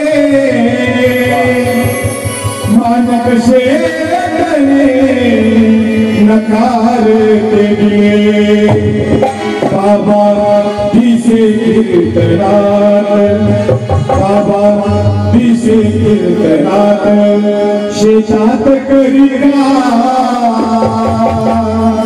बाबांच्या चरणी माझा सजोत सद्गुरु चरणी माझा सजोत बाबांच्या चरणी माझा संतामध्ये संत संतामध्ये संत स्वामी जनार्दना. बाबांच्या चरणी माझा सजोत सद्गुरु चरणी माझा सजोत. अशा आपले बाबाजी आहे. म्हणजे किती लहानपणापासून ज्यांना कळाले त्यांना कळाले. म्हणून अशा या पवित्र पावन नगरीमधून पालखेडचा पेशा भारी पवित्र नगरी केली हो तुम्ही. पारेश्वराशी गावाने मंगल त्रिवार वंदन करा. लक्षात घ्या ते त्रिवार वंदन केलं पाहिजे. अशा नगरीतले महात्मा आले जे पारेश्वराची अखंड सेवा करतात, विकाल सेवा करतात. जे राष्ट्रसंत सद्गुरु जनार्दन स्वामीला प्रत्यक्ष त्यांनाही माहिती आहे. गावातले तिथले लोक पण आलेले, सर्व जुने लोक आलेले त्यांनाही माहिती आहे. जिथं प्रत्यक्ष शिव पार्वती आणि गणपतीने नंदीर येऊन दर्शन दिलं ती जागाही त्यांनी त्या ठिकाणी आम्हाला दाखवली. अशा या पवित्र नगरीत आज त्यांना कथा घ्यायची आहे. त्यांची इच्छा आहे की कमीत कमी नाही आमचा या वर्षी नंबर लागत तर पुढच्या वर्षी कोणी या. म्हणून त्याचं खास नियोजन आयोजन पाहण्यासाठी आमच्या साखरवाडी आहे काय आपले या ठिकाणचे वारीचे गावचे लोक आहे, कानेगावचे लोक आहे, यांनी किती गोड असं नियोजन केलं ते पाहण्यासाठी, ते कौतुक पाहण्यासाठी ते इथपर्यंत आले असतात. किती छान असं कार्यक्रमाचं नियोजन आहे. तसंच आपल्याला करता येईल का, आपण करू शकतो का, म्हणून त्याचं प्रत्यक्ष काय गोड असं या ठिकाणी आयोजन केलं.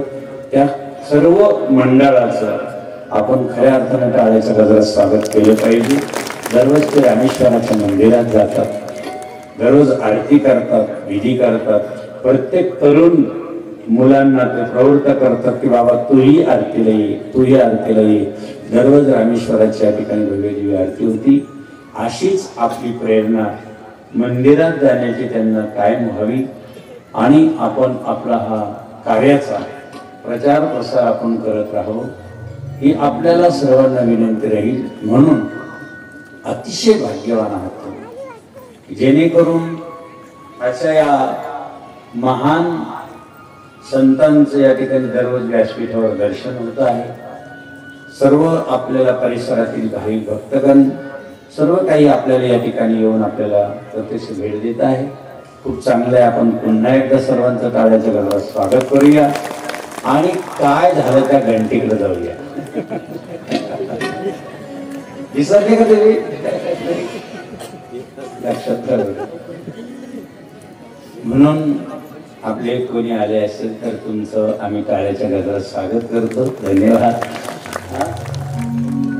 संगमनेर पहिल्या दिवशी आलेले होते, त्यांचं पुन्हा एकदा टाळ्याच्या घराला स्वागत आहे. विशेषतः घंटी घेऊन गेला गेली तो, आणि गेला तर त्याचं पुरेपूर त्याने हे घ्यायला पाहिजे तर की देवाने भोले बाबांनी प्रसाद दिला आहे, तो प्रसाद आपण हे करावा. असं मस्त यात्रेने निघून गेला. 8 दिवस झाले, 15 दिवस झाले, घरात काहीच नाही लेकरू, आणि थोडी पत्नी बिचारी ती सारायला लागली. अशी पहिले सारायचं, बाबाजी सुद्धा सुंदर कुट्या सारल्या जायची, पहिले शेणाने सारायची बाबाजींची कुट्या, आणि कुट्यात राहायचं पापड्यात शिवपुरीत तर मस्त सारून घ्यायचं. बाबाजीला सारलेली कुट्या फार आवडायची, कारण बाबाजी कधीही पत्र्याच्या याच्यात राहिले नाही, सारवलेलं. आता आम्ही पाहतो आमच्या त्या जाधवकरण असा बांगला दिला वास्तुशांती झालेली वेळी बाबा 5 वर्ष लागले, परंतु आम्हाला कदाचित तुम्ही यायचे होते म्हणून लागले, नाही तर आज तुम्ही आले नसते. जर जनू बाबा असते तर कसे एवढ्या याच्यात भारी राहिले असते, एवढ्या भारी याच्यात त्यावर आम्ही सोडून बाबा राहिले असते नसते राहिले. आम्ही फार त्या मानाने लेकर खूप सुखी आहे. जेणू बाबा अशी झोपडीचे असायचे. एकदा आम्ही कापड्यात होतो, याला पेंडे फळला होतो, तंबू होता असं मिलिटरी सारखा, आणि बऱ्याच ठिकाणी असं ते बाबाजीचं तंबू, त्याच्यात खाली सारलेलं, त्याच्यात 10-12 विटा लावलेल्या अशा, आणि विटावर परत थोडी माती भरलेली, परत त्याच्यावर सारलेली, आणि त्याच्यावर बाबाजीची बारवानीची गादी असायची. एकदा रात्री आम्ही फक्त वसंत होता, शाहूगिरी बाबांनी 4-5 पूजा घेऊन गेलो रात्रीची, आणि शाहूगिरी बाबांनी सगळ्या पूजा दिली वगैरे सगळं झालं. आणि काय झालं, एवढा पाऊस आला, खूप जोरात पाऊस आला.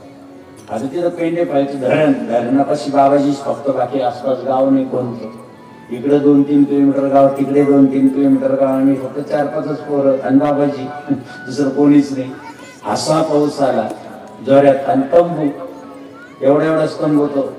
बाबाजीने सांगितलं सगळ्या बाजूने पाणी आलं, आणि बाबाजींची जेवढी गादी होती एवढा वटा, तेवढ्यावर थोडं पाणी नव्हतं, बाकी सगळ्या बाजूने पाणी फिरायला लागलं. बाबाजींनी सांगितलं कसे बाबाजी होते, किती महान होते, किती दयाळू होते, किती मोठी आई होती, सांगा किती त्यांचे अनंत उपकार होते. जेवढे लेकर होते तेवढ्या वेळेस बाबाजी असे उठले, असे बसले, आणि सगळ्या लेकराला आपल्या जवळ घेतलं, स्वतःच्या गादीवर घेतलं. रात्रभर ते लेकर असे मस्त जवळ घेऊन बसले. लक्षात घ्या. म्हणून आम्ही म्हणतो आई माझी जनार्दन माऊली दिली आम्हा कृपेची सावली. जनार्दन माऊली दिली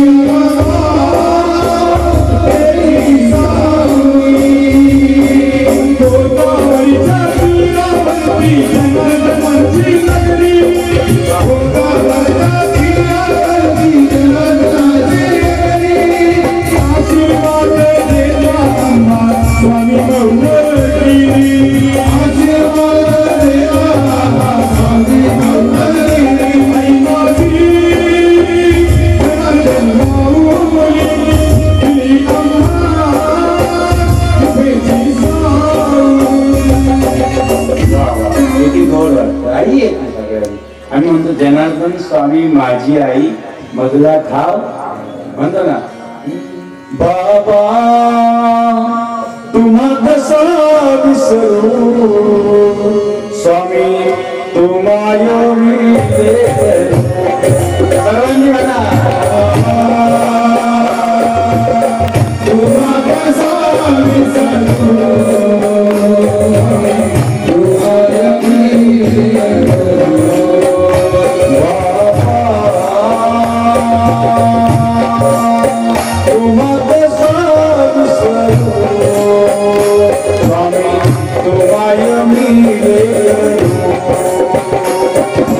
Bye.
अशा या शिवमहापुराण कथेमध्ये ज्या वेळेस ती माय लेकराजवळ बसलेली होती आणि सारत होती, सारता सारता सारता सारता त्यांनी जी घंटी ठेवली होती ना, ती घंटीच थोडस उंच उंच पेपर लागलं, पहाटे कोरून तर घंटी निघाली.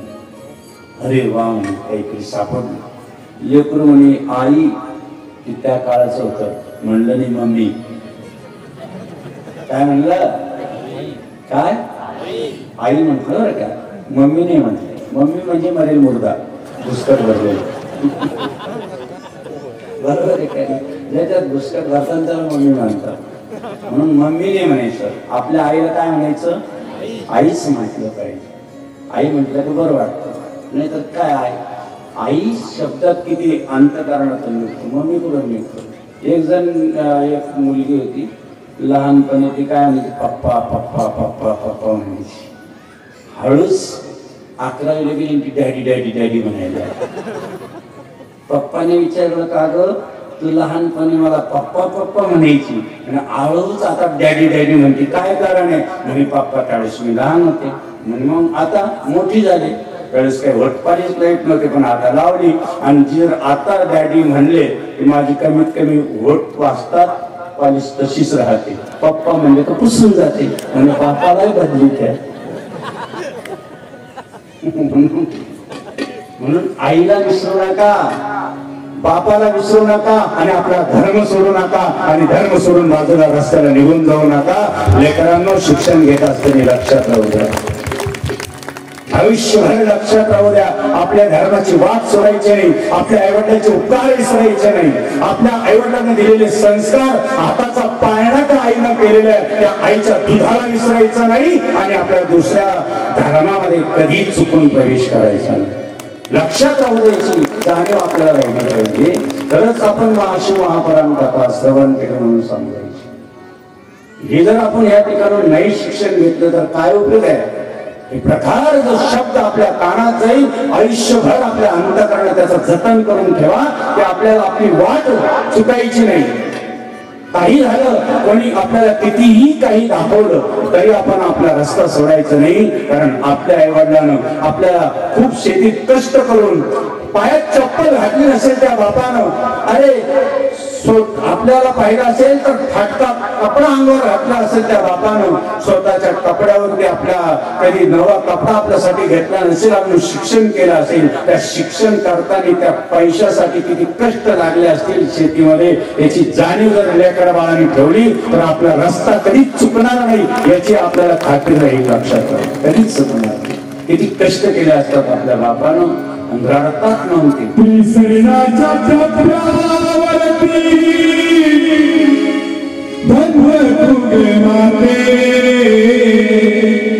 सर्व संपूर्ण जाते आई, फक्त एक तुझे राहते, एक तुझे राहते. चुकलं तुझं बाळ आई ग, चुकलं तुझं बाळ आई रडतो दाई दाई ग, रडतो दाई दाई ग. ये माझी आई ग, ये माझी आई ग, ये माझी आई ग, ये माझी आई ग, ये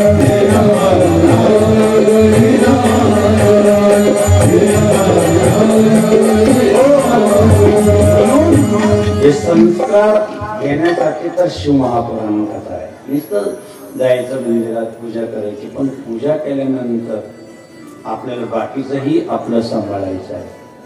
ज्यावेळेस भगवान ब्रह्मदेव आणि एका बाजूने भगवान विष्णू, सहज भगवान विष्णू क्षीरसागरामध्ये पडलेले आहे. ब्रह्मदेव आले, भगवान विष्णूला विचारतात, ब्रह्मदेव आलेले आहे, कमीत कमी नमस्कार ब्रह्मदेवा, अहो तुमची या नाभी कमलातून उत्पत्ती झालेली आहे, तुम्ही माझे पुत्र आहात. ब्रह्मदेवाने सांगितले माझे डोळे केस झाले, मी तुमच्यापेक्षा वृद्ध दिसतोय आणि तुम्ही म्हणतात की तुम्ही माझे पुत्र आहात. हे कसं शक्य आहे? वाक युद्ध सुरू आहे. दोघांचं वाक युद्ध सुरू असताना ते एक प्रकारचं वाढत वाढत चालत असताना दोघांमध्ये एक स्तंभ निर्माण झाला, उंच असा आकाशासारखा असा स्तंभ निर्माण झाला. दोघांनी विचार केला की आपल्या दोघांच्या युद्धामध्ये हे स्तंभ निर्माण कसं काय झालं. त्याच्यातून आवाज आला, ब्रह्मदेवा तुम्ही जर खरा असाल तर माझा मुकुटमणी पाहायचा आहे. भगवान विष्णू तुम्ही माझे चरण कमल पाहून यायचे. आवाज त्या स्तंभातून आल्यानंतर भगवान विष्णूने नमस्कार केला आणि खाली चरण कमलाकडे हळूहळू हळूहळू चालू लागला.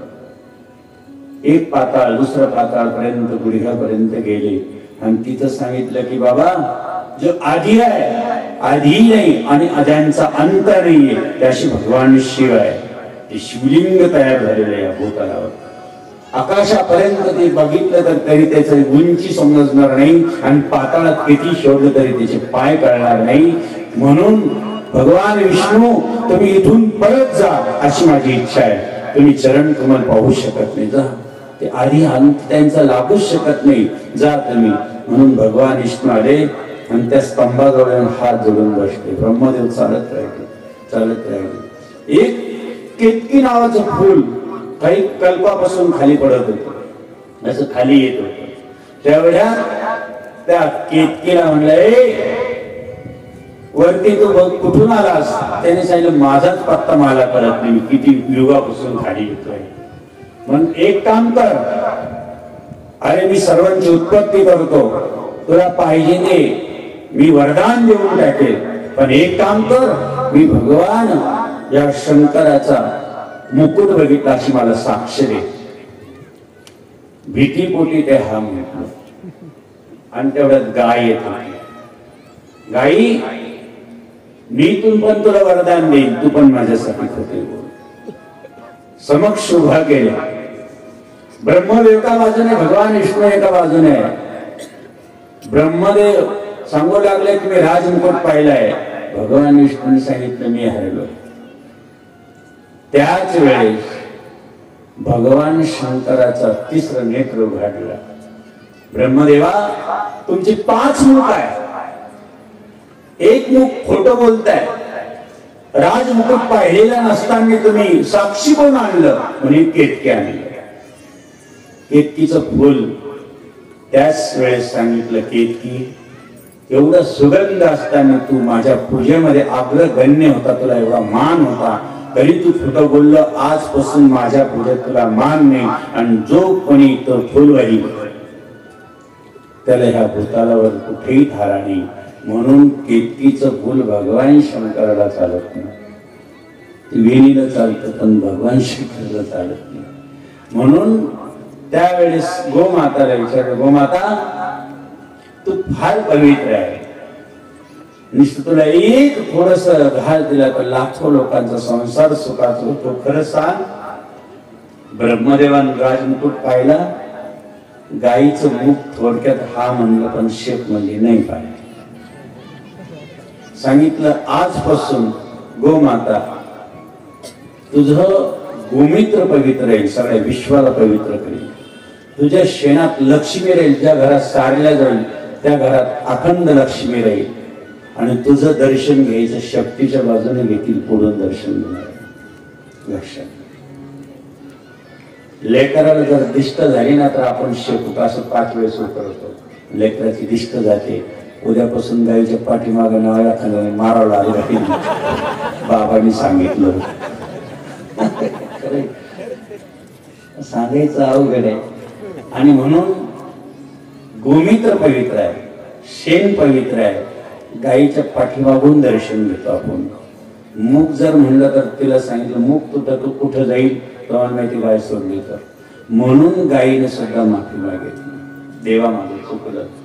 गायीला गायीत्व ठेवलं, परंतु केतकीचं. आणि मग सांगितलं, ब्रह्मदेवा, ज्यावेळेस वीरभद्र निर्माण केले आणि बाहेर प्रगट झाले, काळ भैरव ज्यावेळेस बाहेर आले, आणि बाहेर आल्यानंतर ब्रह्मदेवाचं 5वं शिर उडून टाकलं. खोटं बोलणारं शिर वाढलं. ती ब्रह्महत्या जी निघाली. त्यावेळेस तुम्हाला माहिती, काशीला काल भैरव आहे. पुढे पळतायत, पाठीमागे पळतायत. असं करता करता करता करता ती हत्या काशीमध्ये जाऊन त्या ठिकाणी थांबली. काल भैरव तिथं थांबलेले आहे. काशीचे कोतवाल झाले. आणि विशेष म्हणजे ब्रह्मदेवाला सांगितलं, ब्रह्मदेवा, तुम्ही खरं बोलले असते तर तुम्हाला प्रत्येक ठिकाणी स्थान दिलं असतं. जा, आजपासून तुम्हाला भूतलावरती तुमचं मंदिर नाही. परंतु ब्रह्मदेवाने हात जोडला, देवा कुठंतरी मंदिर द्या. एक हातात पुष्प घेतलं आणि ते फेकलं, आणि फेकलं ज्या ठिकाणी पडलं त्याचं नाव पुष्कर. त्या ठिकाणी ब्रह्मदेवाचं मंदिर झालं. भूतलावर पुढं मंदिर आहे, फक्त पुष्करला आहे ब्रह्मदेवाचं मंदिर. ब्रह्मदेवासाठी एवढंच नका देऊ, अजून द्यावा.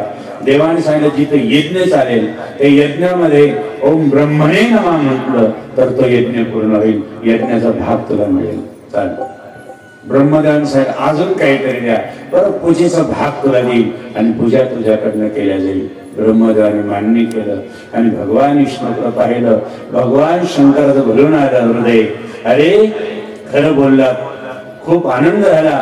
जशी माझी आजपर्यंत पूजा झाली तशी प्रत्येक मंदिरात आजपासून पांडुरंगाच्या रूपात, आजपासून रामाच्या रूपात, आजपासून कृष्णाच्या रूपात गावागावात तुमची पूजा होईल. आणि मी सुद्धा तुमचं भजन करील. भजन करी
केले महादेव रामांचा.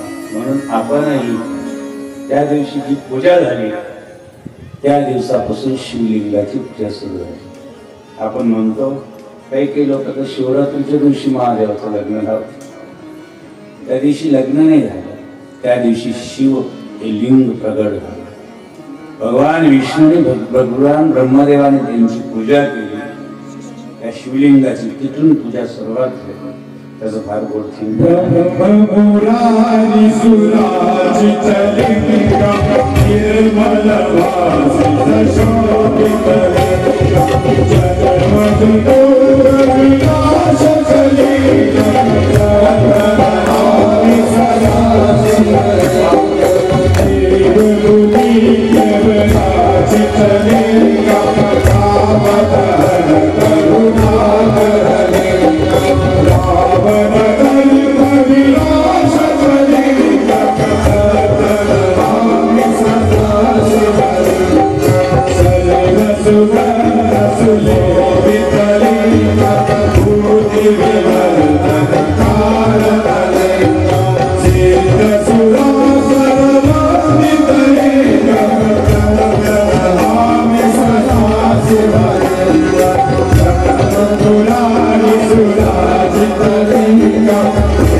भगवान शिव लिंगाची पूजा तिथे सुरू झाली. आपल्याला जे स्तंभ आहे,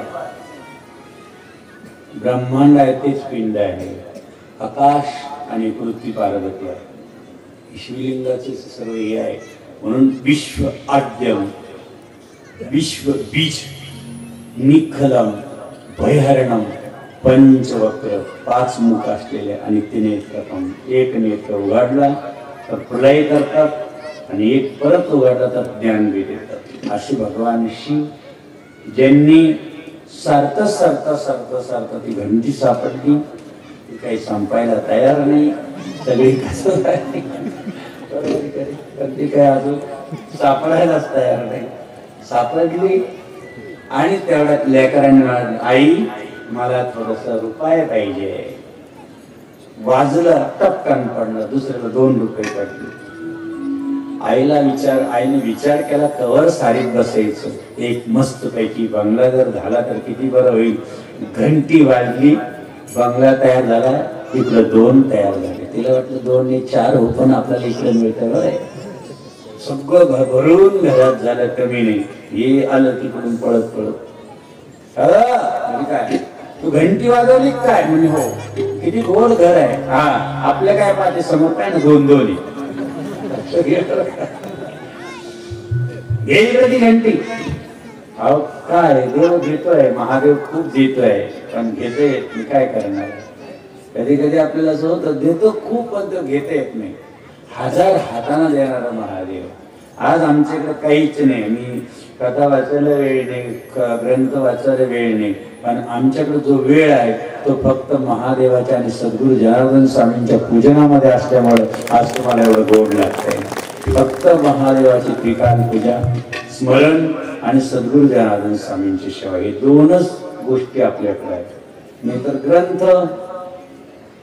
वेळ नाहीये. कधी किती आज काय तुमच्या पुढे सांगायचं काहीच नाही. गुरुमाऊलीकडे दर्शन घ्यायचं, करंट लागलं, समजा माईक आहे, माईक मध्ये कोणतरी बोलणार असतो म्हणून आवाज बाहेर येतो. तसं आम्ही सद्गुरू जनार्दन स्वामींचे माईक आहे, आतून सद्गुरू जनार्दन स्वामी बोलतात हे लक्षात ठेवा. आम्ही नाही बोलू, कोणीतरी बोलवणार आहे, कोणीतरी चालवणार आहे. आणि म्हणून करता हरता विश्व विधाता, चिंता त्याला आहे. चिंतन आपल्याला करायचे. लोक काय करतात, 2 गोष्टी घातक आहे. एकदाच माणूस चितेवर जातो, पण दिवसभर चिंता केलं तर 24 तास काय करतो, चितेवर जातो. चिंता कधीच करू नका, चिंतन करा. चिंतन केलं तर तुमचं कल्याण आहे, चिंता केलं तर उपयोग नाहीये. म्हणून चिंता सोडा आणि आजपासून भगवान शंकराचं चिंतन करा. किती गोड आहे. म्हणून ती वाजवली, याने घेतली हातात घंटी. देवा देवा हे काय केलं? त्याला 2 बंगले मला, एक बरोबर मी कशाला वाजवले असं तिच्या डोक्याचा पत्ता नाही. अरे तुला डोक्याचा पत्ता नाही का? तिला वाजवली तर वाजू द्या रे बाबा, काय फरक पडतो. घेतले हातात, म्हणे देवा मला 2 डोळे 2, माझा एक जाऊ दे, त्याचा एक गेला, समोरच्याचे दोन्ही गेले. किती वाईट आहे. देवा मला 2 पाय, एक जाऊ दे, एक गेला, समोरच्याला पांगळ करून टाकलं. पुढचं फार आवड आहे, काय काय केलं ते. म्हणून बाबांना एकच सांगतो, खरा तो एकची दरवाजा प्रेम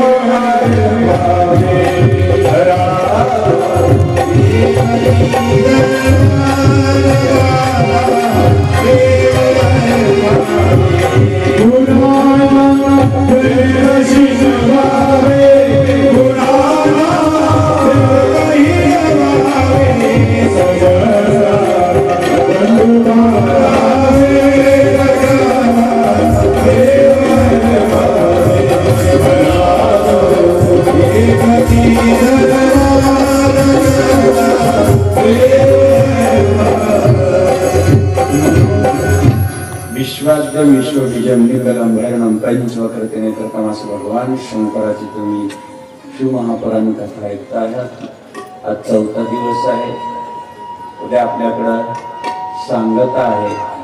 सांगता सांगता खूप काही सांगून जायचं आहे उद्या. आज आपल्याला आज पण महाप्रसाद आहे ना, वा, म्हणून आम्ही वेळेवर आलो 8 वाजता. कारण प्रसाद आहे म्हटलंय, लवकर जाऊ, कारण घरी जाताना खूप वेळ होतो, 11, 11:30, 12 वाजतात. म्हणून आज या ठिकाणी आपण सर्वजण खूप मोठ्या संख्येनं शिवमहापुराण कथा श्रवणासाठी आलात. ऐकताना फक्त एकच लक्षात घ्यायचं, आपण जे ऐकलं की त्याचं दिवसभर स्मरण करायचं, स्मरण केल्यानंतर त्याचं चिंतन करायचं, चिंतन केल्यानंतर त्याचं मंथन करायचं. मंथनातून लोणी झालं कल्याण समजेल. म्हणतात ना, मंथुनी झालं कुठेतरी आवडा. आणि म्हणून तुम्ही खूप गोड आहात भजनी मंडळ. तुम्हाला इकडून शब्द निघाला का तुम्ही तिकडं सुरू होतात. आणि म्हणून अशी गोड तुमचं परत एकदा टाळ्याच्या नंतर स्वागत करतो. गोड अशी गायक आपल्याला मिळाले, सुंदर सगळं असा ग्रुप मिळाला. असंच कायम राहावा अशी गुरुमाऊलीची चरणी प्रार्थना आहे. एवढ्या मोठ्या संख्येनं माता भगिनी आणि एवढ्या मोठ्या संख्येने भाई भक्तगण उपस्थित राहिला. उद्या मात्र वेळेवर आपल्याला कथा सुरू करायची आहे. आम्ही लवकर येणार आहोत, कारण उद्या दिवसभर रामेश्वराचा अभिषेक आहे, कुबेरेश्वराचा तिकडं पण अभिषेक होणार आहे. दिवसभर अभिषेक करताना बाबाजींची कुठे आहे तिकडं पण आम्ही भेटीला जाणार आहोत. सकाळपासून तर दुपारी 2 वाजेपर्यंत थोडीशी महादेवाची जेवढी मंदिर आहे तेवढ्या मंदिरात आम्ही पूजा करणार आहोत. आणि त्यानंतर वेळेवर ठीक 7, 7:30 वाजता आपण कथेला सुरुवात करूया. आणि त्या थोडासा, कारण उद्या आले तर परमपूज्य रमेशगिरी महाराज सर्व संत उपस्थित राहू शकतात. आमंत्रण दिलं गेलं ते कोणी, आणि म्हणून आले तर उद्या येत आहे, उद्या बाबा येत आहे. म्हणून ते पण मडीला गेले होते आमचे बाबा, आणि त्यामुळं ते उद्या वेळ देतील. उद्या साधू संत पण येतील, त्यांचंही अमृत वचन आपल्याला ऐकायला भेटेल. असं सर्वांचा आशीर्वाद आपल्या या पवित्र परिसराला मिळेल. आणि संतांचा आशीर्वाद आणि ग्रंथांच्या या महापुराणाची आपल्याला कथा, आपली जी व्यथा घडवणार आहे, आपल्याला सगळ्याला सुख आणि संपदा आणि आशीर्वाद देऊन जाणार आहे ते भोले बाबा. त्यांचं स्मरण करून या ठिकाणी आपण सर्वांनी जागेवरती आरतीसाठी उभा राहायचं.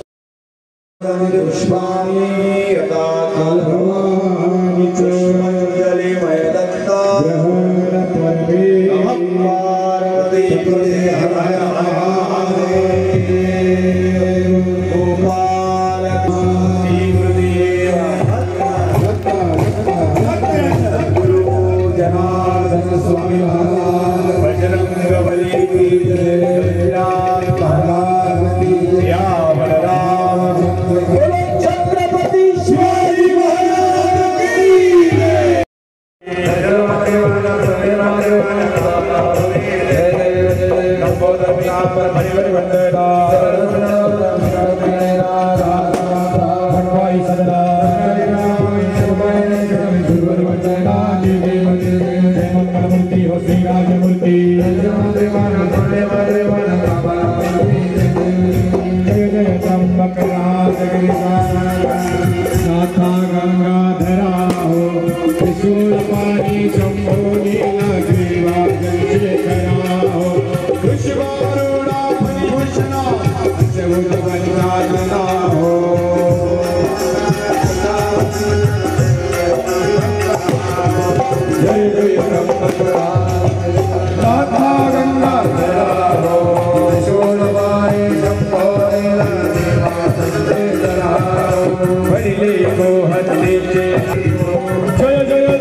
स्वामी जनार्दन मूर्ति प्रेम करोनिया मूर्ति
सजन्ते प्रभवे सर्व्या सन्ति।